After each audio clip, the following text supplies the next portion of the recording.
just as a result of one trespass was a condemnation for all men, so also the result of one act of righteousness was justification that brings life to all men. We find that in the book of Romans chapter 5 verses 18. The solid optimism of a former generation that everything in the world will get better and better no longer rings due today.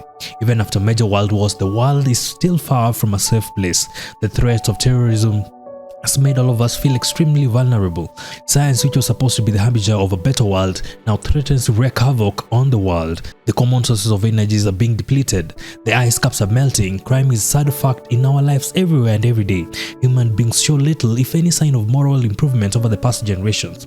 The gap between the rich and the poor constantly is widening. Our daily installments of news almost invariably tells us about atrocities and moral decay. No wonder someone once said that the Christian teaching of human sinfulness is one teaching that is easily verifiable. That is one doctrine we don't need to take faith on. Yet as bad as sin is, it's not the end of the story. Sure, sin is real, but so is divine grace. Good morning. Wake up to Fochari and know about sin. What is the essence of sin? What does the Bible define it? First,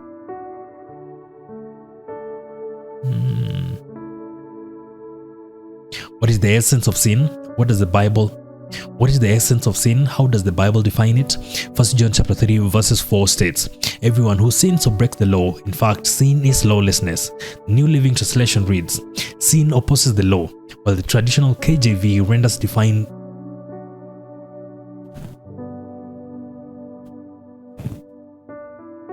What is the essence of sin? How does the Bible define it?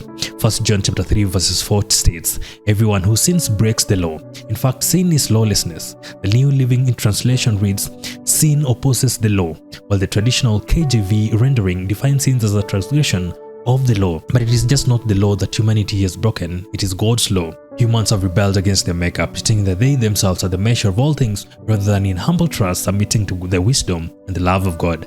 The seriousness of sin is often played down. We cannot be all perfect, people usually say, but sin is serious business. The full seriousness of sin can only become apparent when we have understood the full potentialities of human existence as created in the image of God. Sin does not have to do with the wrongfully committed acts only. It also includes the desires and the fantasizing about the things we know are wrong, as we see in the book of Matthew chapter 5 verses 28. There is also this category of sin that is usually referred to as sins of omission. This refers to the willful neglect of duty, the conscious refusal to do something that one knows ought to be done. There is no easy or cheap solution to sin problem. Sin cannot be overcome by human determination and preservation. Sin is larger than we are. The solution therefore must supersede our possibilities, and the divine Son of God was the only sacrifice of sufficient value to fully satisfy the claims of God's perfect law. His life was of sufficient value to rescue man from his fallen condition. By His grace we have been saved through faith. Strive to know God and make Him known.